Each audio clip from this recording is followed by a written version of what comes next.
Thank you all so much for coming. My name is Meredith Rosenberg. I'm co-founder of New Advisory Partners, which is an executive search firm. My specialty is EdTech, education, and all things related to talent. I'm really delighted to have all of you today, as well as these amazing individuals on our panel, focused on breaking barriers.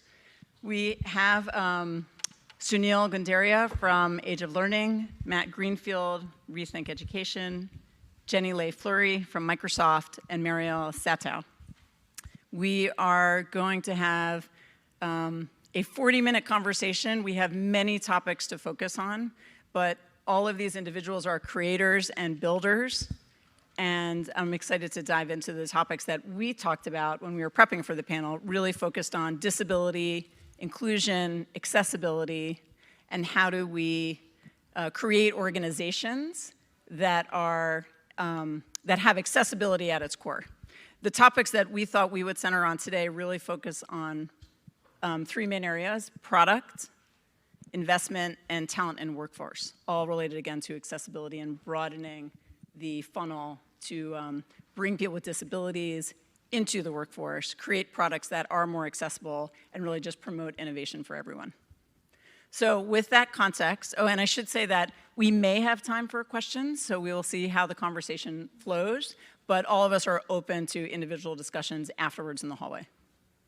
So with that, some of the things that we had talked about, Sunil, particularly you and I, before as we were prepping for the panel, is that there's a very clear connection between early education and the skills that people need in the workforce. We talked particularly with this as it relates to reading, and also that accessibility should be at the core of any product creation, because that is really key for promoting innovation. So one of the first questions that I have for you, Sunil, and we'll start off, is how do we make learning easier for students? And very specifically, if you were not to talk about AI, because everybody's talking about AI, if you were not to talk about AI, what would you tell me? So Meredith, the conversation starts with double-clicking on the word barriers. And you look at what is something fundamental that all our students and all of our workforce needs, we all need as humans, is the ability to read. And you see that from, our public education systems, which are meant to improve accessibility and allow the American dream to exist, are unfortunately not delivering for the majority of our students. Talk two specific factors. If you're from a low-income family, which is now 50% of the US population is from a low-income family, 80% of those students, according to our national report card, by the time they're in 4th grade, are not proficient in reading. If you look at it from a perspective of students with IAPs, which are 15% of our students in schools, 90% of those students are not proficient in reading by the time they're in 4th grade. And you're not proficient in reading, you're 4 times likely to drop out of high school and make 30% less across your lifetime. So the impetus for investment in doing this right and ensuring accessibility for all of our populations is really clear. And as a company, we're absolutely focused on what is the future of education, and we've already started, so AI is not new, it's 40 plus years old. About AI. Well, sorry? You're not allowed to talk about AI. Okay. All right, we won't. We did it with the promise of AI that was coming. I told you, not AI. Yeah. And the opportunity is to personalize education for all students, regardless of the barrier they may have in terms of their ability to learn. And we think we have the systems and the tools to do that. And the way you do that and ensure it's happening is you gather evidence, and Age of Learning has done that. We have 19 studies that show that our products, our math and reading products, work for students, help them get to proficiency and accelerate learning. And we're very close to having our first research results that are going to show that we can help students with IEPs also achieve proficiency in reading. Yeah, thank you. Mariella, your company, and an amazing entrepreneur that you are, where you just started this in the pandemic a few years ago, your company very specifically focuses on this demographic that Age of Learning does as well too, students that or children, I should say, that don't necessarily know how to read, and you've created this amazing solution. For you, what have been the biggest barriers to creating this company? Yeah, that's a great question. I think we face a lot of the same challenges as Sunil. I think even more so with the community we serve, which is the deaf community, and the stats there are just kind of even worse. The average age of fluency for reading is 13 or 14 for a deaf child. So I think a big barrier for us is just getting kids access to content at all. You know, they can't access it in English. Closed captions are too fast, or they haven't learned how to read yet. They need that sign language access. So, thank you. Jenny, in your role as Chief Accessibility Officer at Microsoft, you told me that you focus on building products very specifically for disabled employees. How do you get people to think about this every day? So creating accessible products is not just a side hustle, it's not just an afterthought, it is really central, and particularly to Microsoft, but generally. Well, thanks for having us. Disability is kind of all around us, so let's just get that out of the way.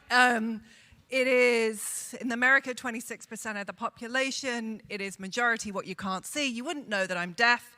You just think I'm British and rather sassy. I can't hear you. You all sound like George Clooney, and that was the way when I was a kid, right? And I'm one of what we know of 9% of Microsoft's employees that have already said, yes, I have a disability. We train every single one of our employees. 210,000 of our employees have all taken accessibility training. I actively go and hire disabled people. Why? Because we want to build products that actually work for humans.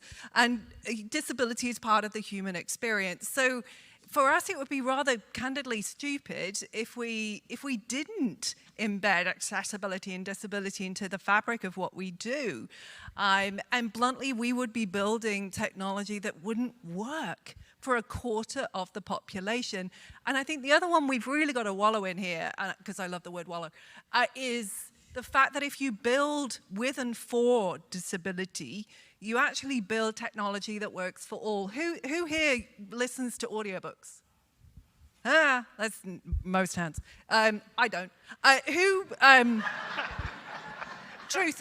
Who uses closed captions on videos? Who uses door handles? They all came from accessibility, folks, right? They all came from designing with and for disabled people. So we've got to get accessibility better in our schools. So I have a vision disability, and so like you just said, people don't know you're deaf. People don't know that I am legally blind and I cannot see. And so as someone who has been in the school system before the ADA came out, and then also now as someone who's worked for far too long and hopefully not going to be working my whole life, and also now as a co-founder of a new company, that point about how do we build accessibility into the organization's DNA just fundamentally resonates with me. Matt, I'd love to hear your perspective as an investor and who's been an investor in the edtech space for a very long time. How do you, what are you seeing in terms of companies that are focusing on accessibility? Do you find that is an afterthought? What does the pipeline look like? How do you think about your investment thesis? I'd love to hear that topic. Particularly, I would say, as venture investing in edtech has been down now. 90%. 90%. Yeah, 90% year over year. You're welcome. Yeah, I have this job because of a company focused on the neurodivergent. So, I made 2 key investments before 2010, and one was in what is now Amplify, which was focused on literacy assessment, the Dibbles test, and the other one, which I co-founded, is Rethink First, formerly known as Rethink Autism, which today has $110 million in recurring revenue and is a very impactful and innovative company. I ended up founding it through a series of lucky accidents, but I did sort of identify an opportunity. I was actually talking to the autism specialist. Anyway, I won't belabor that. Yeah, there are basically 2 kinds of people in the United States. You said 26% have identified disabilities of some kind. Many of the rest have unidentified or sort of emergent disabilities. but all of us are eventually going to have cognitive or physical disabilities unless we die prematurely. I think a lot about the elderly as well. I think it is often a bolt-on afterthought. You know, you design the curriculum and then you figure out how to add accessibility for people with hearing or vision difficulties, and that's wrong. And I just want to give you a brief anecdote about the daughter of someone I know who's been diagnosed with ADHD, and a pretty severe case in ordinary terms. He was trying to read her a story one night because she didn't like to read to herself. And it wasn't stimulating enough for her, so she got up and started dancing around the room and moving while she listened. And then she turned on Alexa and asked Alexa to tell her a story. And at first, my friend was deeply hurt. Like, why does she want Alexa to tell her a story and not me? And then he realized, oh no, she's listening to both stories. And I had a debate with a cognitive scientist about whether she was really fully processing both stories, but she was clearly listening to both on some level. And that was the moment in which she realized that her disability was also a superpower. And I've been thinking ever since I heard that anecdote, not just what kind of curriculum, what kind of accessibility overlay on the curriculum do you need, but what kind of school would work for her?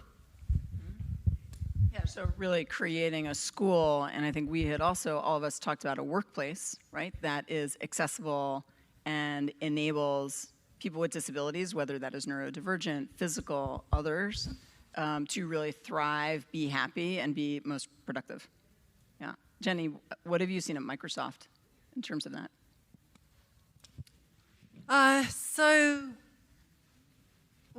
It's definitely changed a lot over the years. So I joined in 2005 to work on a product which many people probably won't remember, called Hotmail. I didn't join to work on accessibility and didn't honestly self-identify. And I think a lot of the social stigma associated not just with deafness, but with disability as a whole is a very real thing. And people come to a company, Microsoft is one of many, and not necessarily seeing their disability as we view it, and I later learned, which is it's a strength, it's an asset, it's a talent pool, it's an expertise. And our job as one company is to empower that expertise. So that means that we offer accommodations, or what's legally termed reasonable accommodations, to empower any individual, whether they have autism, they use a wheelchair, they have mental health condition, whatever it may be. Our job is to help empower that individual. So I'm here with my sign language interpreter. I use captioning on my Windows because you just turn it on and it's powered because I can't hear you by AI. And you see, I can mention We can talk about AI. I think that's the third deaf joke. I'm done. But I think if I look over time, what we've found is that majority of those accommodations are very, very small. Average cost around $50. In fact, we've had a neurodiverse hiring program since 2015, which is where we absolutely go after neurodiverse talent because they have very high skills in science, technology, engineering, and math. We do not interview in the classic way. We actually do a week-long Minecraft virtual academy. It is the coolest hiring program we have. We've hired many folks. They've gone into 12 different divisions. They all argue because they all want to go into Xbox. But what is the average accommodation for that talent pool? It's three things. One, a set of soundproof headset, the Bose headphones. That's number one. Two, a good position in the office or to work from home. And three is clear expectation settings. When I'm going into a meeting, I know what the agenda is. I know what the actions are. By the way, every manager that's hired one of this talent pool has come back to us and said they want more because it's made them a better manager. And so I think it's kind of breaking down those barriers and those fallacies, bluntly, that disabled people cost a lot. They're hard to cater for. Not true. Not true. We're obnoxious, we're loud, we have a lot to say, and we've got a lot that we can deliver on if given the chance to.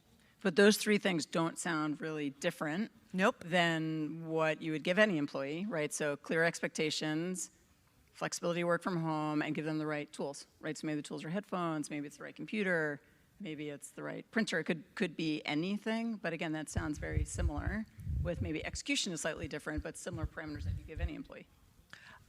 And that's the thing. I think what you've got to do, though, is you've got to create an environment where disability is viewed as a strength, that there is trust, there is safety, and that people feel that they can ask for what they need to be successful. And that takes time. That's culture. An inclusive culture is not something that you can flick a light on and it's there. It has to start and it has to breed. Yeah, sorry, Matt, go ahead. Everyone needs an IEP, every student, every worker. And it's kind of abusive the way the school system instead is so busy grading and testing the rest of the population, as opposed to taking responsibility for getting them to the level that they're capable of achieving. To add, so some of the work that we can do as product developers, especially for young kids, and we try to do this with our core product, ABC Mouse, and with our learning process, My Math and My Reading Academy, is reflect these lived experiences of the very diverse population we have with a number of different disabilities, and reflect that in our stories and narratives that you exist, you're there, and this world is for you, and you can be as successful as anyone else. And being able to reflect that back to them is really important as we think about how we increase visibility to what has been historically invisible and stigmatized. Yeah, I completely agree. SignUp has 300 interpreters who will create sign language interpretations for streaming and education, and the vast majority of them are deaf interpreters. And I think there's a huge misconception about deaf talent and disabled talent in general, that they're kind of subpar, but our users prefer deaf talent, and our users, the deaf kids, kind of respond more to deaf interpreters just because of the cultural aspect. And Jenny, you had said that the programmers you have, I think it was the programmers or the engineers that you have, are blind. I think, is that what you had said? Just in terms of creating product, because then they're creating code and product that works just by the nature of who they are and how they create it. It works for the disabled population. Yeah, maybe just to linger and punctuate what you said there, is because it's so important. Being able, as a deaf person, I'm a vocal, clearly, deaf person. I learned to speak as a young kid. I lost my hearing through measles, but my voice is my first language. For most deaf kids, sign is their language. And so providing sign content to a child is the difference between having language or not. We are forcing deaf kids to learn written when actually their language is. So I just have to applaud this one on my left for the work that she's doing. That is so important. And yet, I think it is so important. One of the points you made, I think earlier, Sunil, is that we hit it too late. Accessibility, you kind of write your document and then you have to make it accessible, or you write a video and you have to put the captions on, and oh, panic, I've got somebody coming in the room who might need these things. If you build it in by design, and you actually include it as part of building your document, your teacher prep, your piece of code, whatever it is, the cost of doing accessibility is minuscule. And the easiest sort of analogy there is just, you think about building a ramp to an event. You can't do that just beforehand. No wheelchair would go on a cardboard ramp. You have to build it in by design. And so, we actively go after blind developers. They are the best at building accessible code. They use screen readers to read what's on the screen. They're writing in the accessible prompts into the HTML just by writing that code. And so, blind developers are gold dust to us. We really, really hunt them.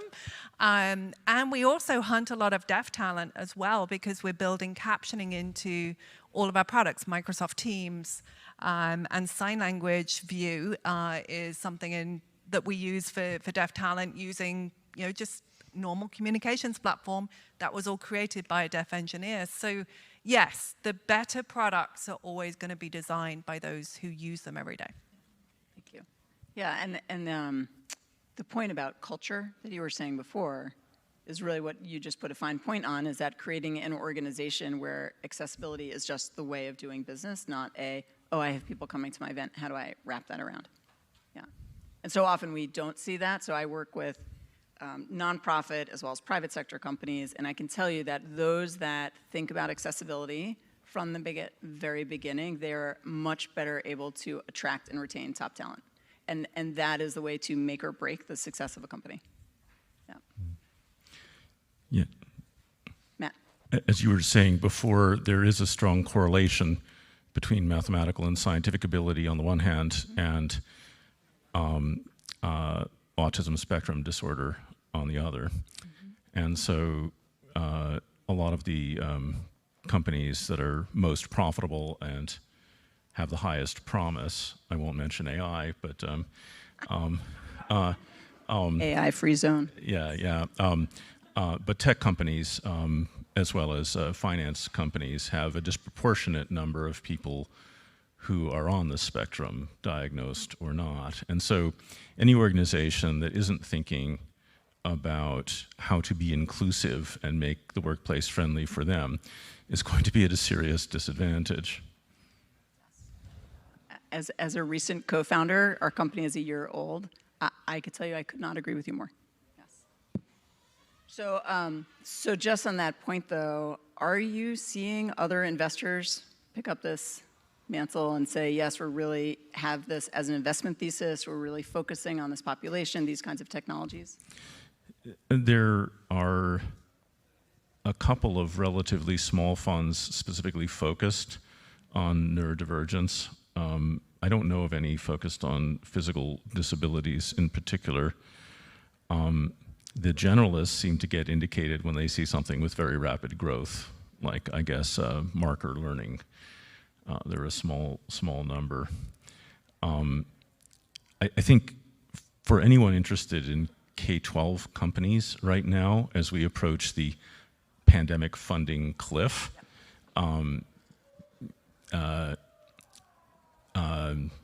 inclusiveness and disability-related products are one of the few safe areas because the school districts are required to serve them. And have you seen, though, with all the companies and technologies that are out there, because there are a fair number, are they really rooted in learning outcomes? Have you seen that tie? Because I've seen yes and no. A lot of great technologies not necessarily tied to learning outcomes, learning focus. Well, I think that the majority of education companies out there have a weak theory of pedagogy for everyone, right? My firm was founded in 2012, which is the year of the MOOC, when people thought that watching a video of someone teaching a class and then answering a quiz would be a substitute for college. And there's still a lot of that out there, and under recognition of the importance of human conversation and collaboration. Sunil, you have a rebuttal? We're not in the majority then, and happily not in the majority.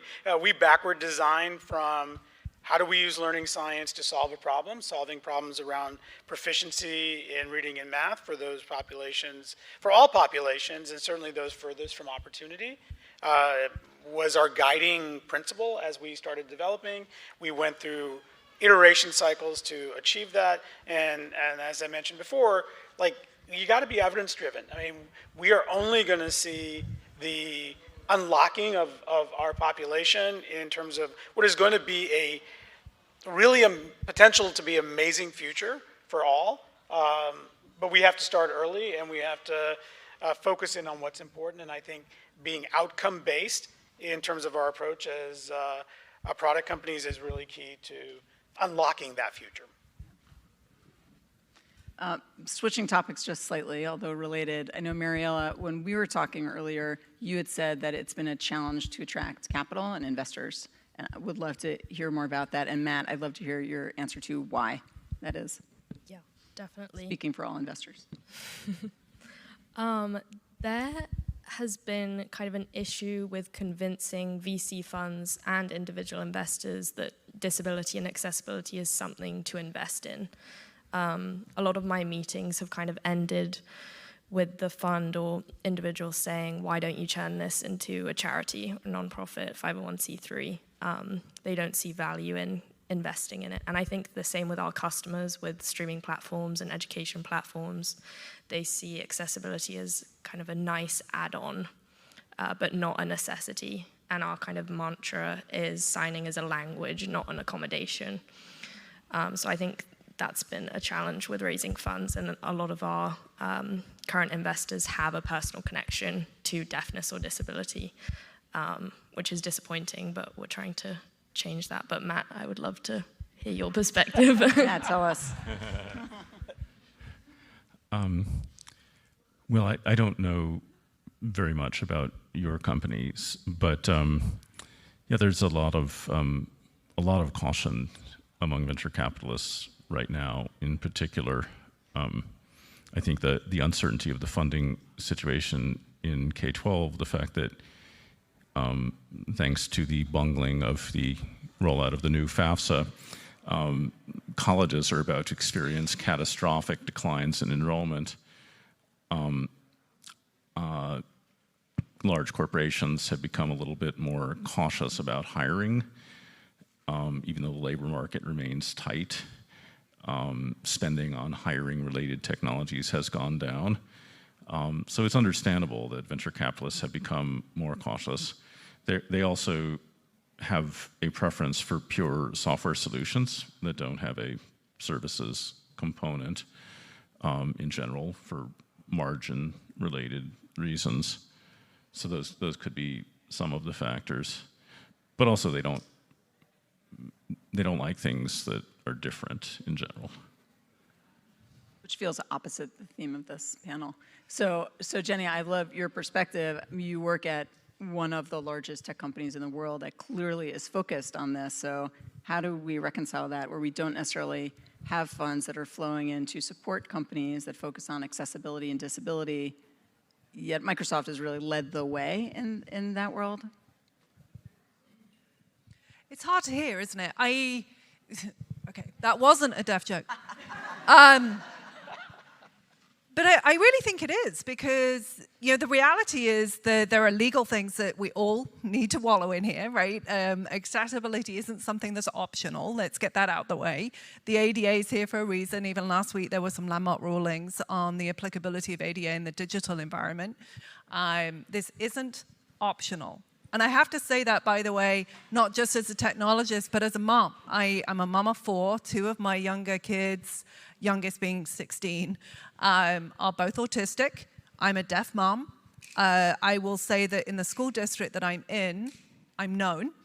But in my 3, you don't laugh too much. Surprising. But in the 3 years that my daughter's been in high school so far, they've not once provided an ASL interpreter for her IEPs. Not once.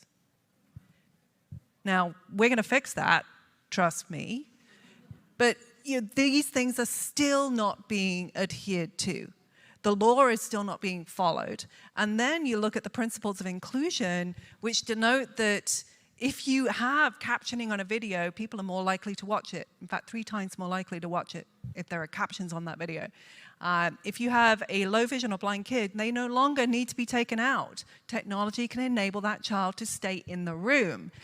All you have to do, by the way, if you're in Office, is just go to Accessibility Checker. It's right next to Spell Check. And that is to fix any accessibility issues in your documents. And we put it there so that you would be able to find it every single time. We're trying to make it discoverable, easy, not just to benefit the disabled child, the mom, the dad, the educator, but actually to benefit everyone, right? So I do find it very hard to hear this, because I will tell you that big tech is going the other way. We are investing heavily in this area. In fact, generative AI does have, I said generative before the AI, so I'm hoping that gets me in, does have some huge and profound implications for accessibility and inclusion, and just blowing the doors off some of what we can do with technology. My team is literally full of disabled talent. It is a just wild and wonderful team back in Seattle. I have blind, I have deaf, I have wheelchairs, I have everything.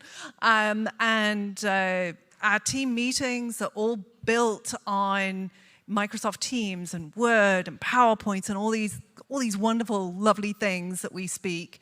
And now generative AI means that I don't just get captions, I get a transcript and I get meeting notes. I get images with rich 4-paragraph deep descriptions. So if I put a picture in the chat window, my blind colleagues know exactly what that picture is. I don't have to do any additional work. It's going to change the future. So I guess I would say get on the bus. I really do think we should get on the bus and be investing in firms like this one that is investing in the future. So if there are any investors in the audience, Hint, you hint. just heard from Microsoft saying invest in this one, be in the hallway afterwards. So Sunil, do you want to talk about AI now? Yes, sure. Thank you. Finally. Just Thank ignored you. it. I appreciate it. You broke the barrier there. Thank you. I tried. It is the panel title. So the opportunity with AI. So we're a partner with all here on the LAUSD rollout. And you think about the wider lens of accessibility. 86% of the students in LAUSD are from low-income families. Many of those families will have, not the child themselves may have an IEP, the parent at home may have access issues, whether it just be language. There's over 100 heritage languages in LAUSD at home. So with AI and things like what LAUSD is doing, and how we think about things in terms of when we look at the future and the opportunity to have technology adapt to the human, rather than the human have to adapt to the technology, and we can do the same with our learning and our learning platforms.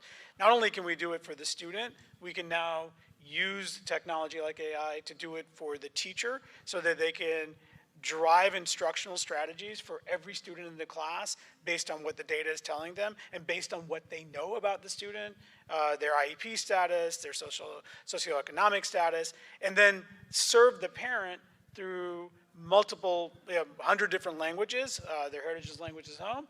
And if Mariella has anything to do with it, if they need to be assigned to, then that can happen as well with technology, just as easily. Thank you.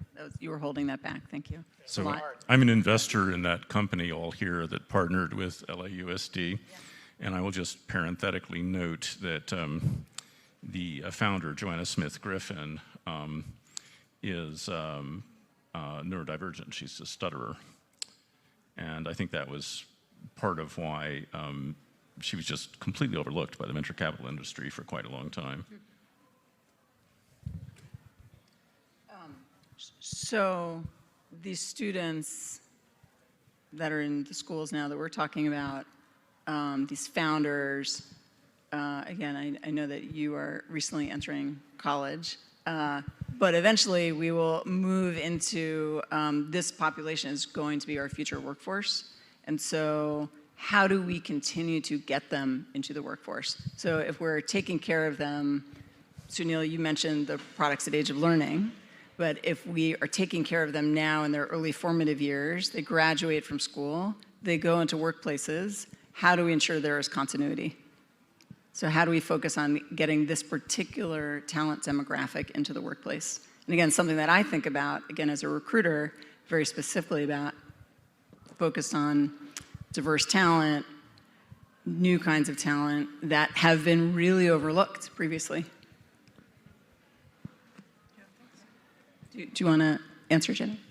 Well, I do think there's a lot of components. There's kind of, I would say, some soft skills and some hard skills. On the soft skills, I would love for kids to be seeing their disability as a part of their human and not something to be shy about, but be forward in their identity, inclusive of their disability. I had a question a couple of days ago, which is, well, do you hide your deafness? And I was like, no, no, I don't. I'm a proud, deaf, disabled woman. And I don't just say that for my own benefit. And by the way, it's taken me a long time to say that, right? This is definitely a case of do what I say now, not what I did. It's taken me a long time to get to there. But when you see kids coming into the workplace, coming out of college, and they're shy about it, they don't know how to self-advocate, don't know to ask for what they need to be successful, we're with you on that journey, but it takes longer, right? It can really take a little bit and a heartbeat to get you to where you need to be. So you know what tools, which comes me to, when we interview kids coming in, kids because they're just younger than me, which is majority of the population coming up, but when they're coming in for interview, we no longer ask kids to sit there and use a Microsoft PC. We say, come with whatever you have. I don't care if it's Android, Fruity, I don't care. Come with what you know, come with what you're used to, and show us your skills. And so spend the time to invest and do that while you're at school. Learn how to use, if you're blind, a screen reader, which is and should be part of the curriculum. Learn how to make things and add captioning and use all of the things that are in every single phone and device that's out there now. So when you start to go for these jobs, you're really confident and you're not worried about how you're going to navigate an interview environment. You're worried about how you're going to answer the question. And so soft and hard skills, I think, are really important. But what would I love more than anything else? I want accessibility taught in school. We are having to teach that as people enter the workplace. It is not today a part of any computer science curriculum in this country. That's a failure. That is surprising. Yep. I'm very surprised to hear that. So if that's maybe your one word of wisdom to the school districts, which is build accessibility into the curriculum, Mariella, what advice would you have if you could say one thing to the teachers of your current customers, which are parents and students? What would you say to them? Yeah, I think the fact that what's on offer is closed captions, which are in English, it's just telling deaf kids that sign language isn't a legitimate language.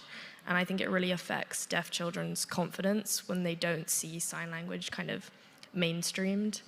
That's the kind of main piece of feedback we get back.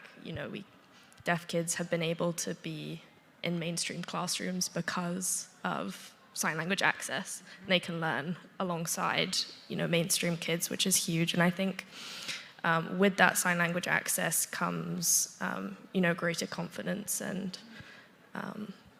more success in the workforce. Thank you. Matt, as someone who said before you think everybody should have an IEP, what would your one advice be or directive be to schools of today? Well, I've thought a lot about how schools could be transformed into institutions that are more centered on the needs of students rather than imposing a set of very alienating requirements on them. And I think the simplest piece of advice I have is just to eliminate grades. Thank you. And Sunil, last thoughts? I'd build on what Matt's saying in terms of how we look at education. It's about mastering skills and not about grades. And the transformation that we are hoping that can happen with the technology and tools that we now have available should be about treating each child as an individual versus a cohort that is expected to learn the same thing within a calendar year or 180 days.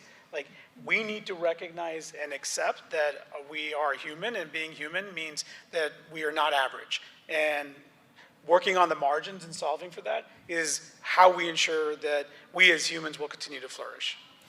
I think everyone obviously should be taught how to read if that's at all possible. And there are certain things that are basic requirements for the rest of the curriculum. if you don't know how to multiply and divide negative numbers, you can't graph linear equations, and so on. So think about how crazy it is that you do that unit as a group, you administer a test, one student gets an F, one student gets a C, one student gets an A, and then they all move on to the next topic. And by the way, the student who got the A may not deeply understand the topic either, because we're not focused on deep mastery of the most important topics. We're instead focused on coverage. And I'll further note, we haven't talked about trauma, which is related to disabilities, but, oh, sorry, I see we're running out of time. No, so what I would say is let's keep talking about that, but let's do it in the hallway because our panel is over. So thank you all so much. Really rich discussion. Thank you all.